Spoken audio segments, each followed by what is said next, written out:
Hey guys, welcome to Beanie TV, where I offer sprinkles of spiritual sassiness. Let's get ready for today's affirmation. Go ahead and close your eyes. Take a deep breath in. Exhale. I am victorious. I am not a victim. I am victorious. I am not a victim. I am victorious. I am not a victim. Go ahead and take a deep breath in. Release. Open your eyes. What is up, guys? Happy New Year. Sorry for the delay in videos. I've been thinking about y'all all week. I'm like, I need to get back to my spiritualistas and my miracle minded men. I need to get back to y'all. So how are you guys doing? I just want to say thank you for the continuous comments, sharing, support. You do not know how much you mean to me. You let me know that I'm doing a good thing in this world. You let me know that I'm doing what God has called me to do. So I thank you. I thank you. I thank you. Be sure to continue to share all of this sprinkles of spiritual sassiness with your family and your friends. And let's get into today's episode. So you guys know that I am going through divine discipline, and God is really just bringing things up in me that have been lying dormant in my soul for a very long time. And one thing that has been coming up for me is my romantic life. And right now I'm reading Devon Franklin and Megan Good's book, The Wait, because I feel in my spirit that I'm going to be getting married soon. I know, shocker. Like, I don't think about marriage. I don't think about my husband. I don't think about that, but I can feel it in my spirit moving, and it's coming soon. So I know that I have to be prepared to be a wife, to be a spouse, and to be prepared for marriage. And God can't give us something when we are not fully healed to receive it. So God is asking me to heal in my romantic life. And something that came up for me was trauma in my romantic life. So my first romantic relationship was when I was 16, and this person basically opened up the gateways for me to just accept cheating, to accept not being chosen as the only one, not me accepting being called names, me accepting like non-romantic gestures. Like, this person, this is what I allowed, and this person, basically I've been dating this person, the same person, in different human forms for 11 years.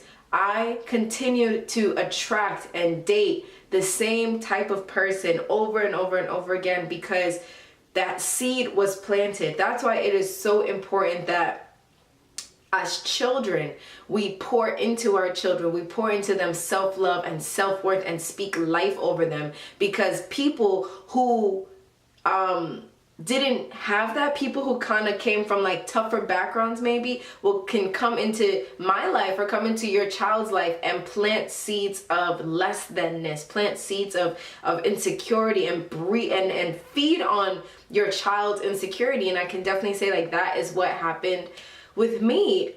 This was my first boyfriend, and like I had never had a boyfriend before, so I was like, oh, he likes me, little old me, which is like that's the first thing that's wrong, is that I'm amazing, but I didn't know I was amazing when I was 16. So if someone wanted to be with me, I was like, oh yeah, sure, let's do this. And you guys know, because I've talked about this a lot in my videos, but when I think about my 16-year-old self, and I think about how I do believe that I had sex too early. I lost my virginity to this person when I was 16, and I can remember how it just wasn't romantic. It was like I had no standards, and this person had no standards. So this person, and I wanted to be in a relationship, so this person kind of just like took advantage of my insecurities and of my inability to say no, and my inability to stick up for myself. This person definitely, like, you know,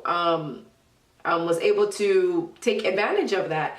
So there were times where this person like would call me ugly in front of our other like classmates in school. There were times that this person would ask me for like money. It's the weirdest thing. Like, this person would ask me for money even though they had money, and And the one time I said no, they got so upset with me. This person wasn't encouraging. This person didn't make me feel safe, didn't make me feel at home. And obviously, no shade to that person. But when I look back, and what God is bringing up is that that was traumatic because it wasn't healthy. It wasn't happy.